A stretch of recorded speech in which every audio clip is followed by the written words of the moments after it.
The King of Kings recounts the history of Jesus on his days on earth, from birth to resurrection, and that all leads on in a twist of a Charles Dickens style story.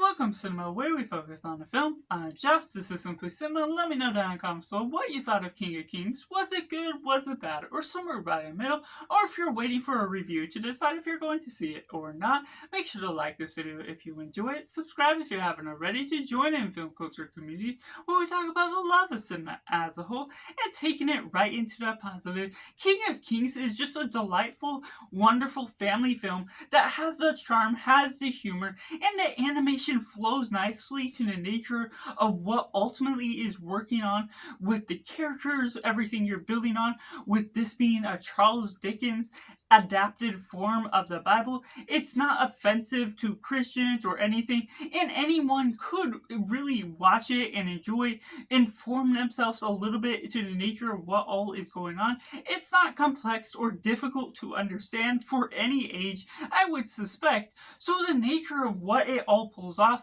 with this nice and wonderful animated project is something that's informative, something that really takes on this Charles Dickens adapted tale and builds upon the nature of what you're doing with some of the events, the life of Jesus, and this little kid that's hearing the story, putting himself into the imagination, learning some lessons along the way, and building him upon himself the nature of what he wants to share, loving kings, and learning about the King of Kings and the nature of the idea of this story that deals with this animation that's really free-flowing and does some nice things with the artwork, the way they tell the project, and there's so many different tales they could account from Jesus' life. It's not telling every single miracle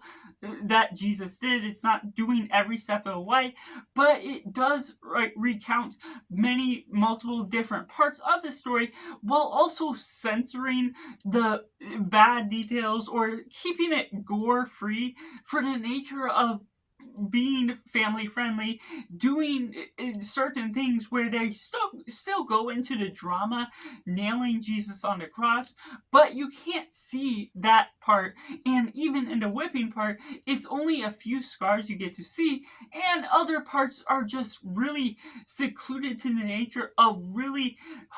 taming this down for the sake of children, for the sake of anyone that is against seeing blood, whether in live action or animation, that really does wonders to opening this up to broaden the audience that can be able to view this as a whole and just be able to enjoy all the different miracles that Jesus has done, the healing the blind, and retelling certain things with a different perspective at the end of the film in an interesting fashion that really stylizes it and does some nice flow with its editing that really makes it almost seem like the flow of all these different miracles happens from time to time, but you know it's at multiple different scenes, and so it just really recounts certain ideas, the elements as a whole, in a really well done fashion to the nature of what you may expect out of this story.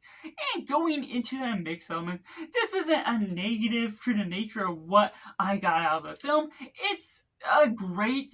story that I personally connect to. I love as a Christian. It's not necessarily something that is bold in going in a direction it does, but it's not the right medium for me to absorb this story. It's not something that laid an impact on me, gave me something different that I hadn't seen before, because putting an animation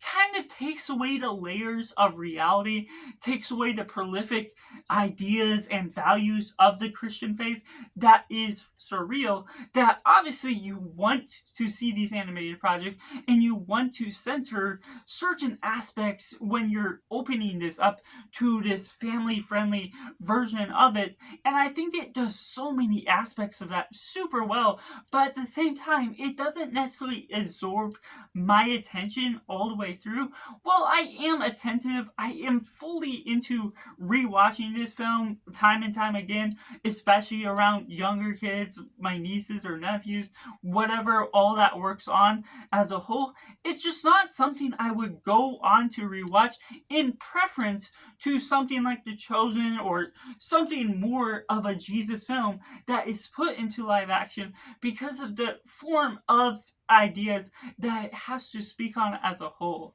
And while it won't be a bother to everyone that doesn't notice all the small details, every background character besides Jesus, the Charles Dickens father figure and the son, the wife, and other certain characters that were the main focus, all the other background characters have this weird abstract shape to their human look. It's not completely weird and off-putting, but at the same time, it still was strange that they didn't put as much detail into them. Obviously,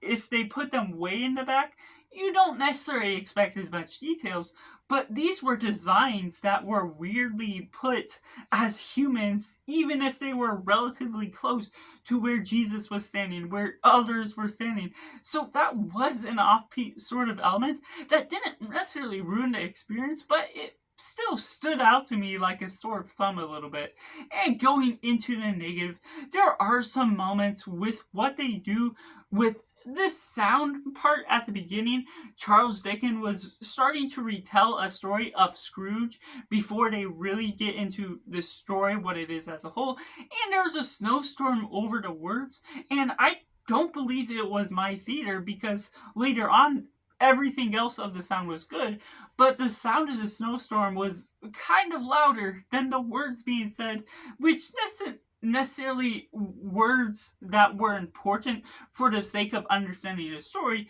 but you don't ever want the snowstorm to be louder than what is the speaking part of the film to make sense for what you want the audience to hear. And then there's also an element where there's parts where they show parallel to what the father telling the story to his son and the parts of Jesus. There's a parallel within their stories at certain part that is sort of like you sort of get where they're going with it, but it's also a strong comparison that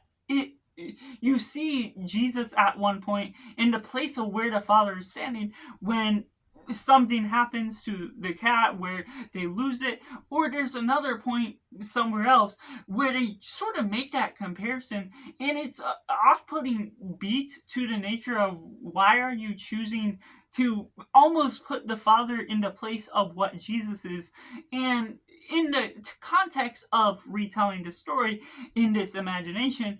there's beats where you see where the father is a separate character in the imagination with the child. And so it shouldn't blend together with the way that goes into play. I don't know what they were trying to communicate. It's a weird sort of thing where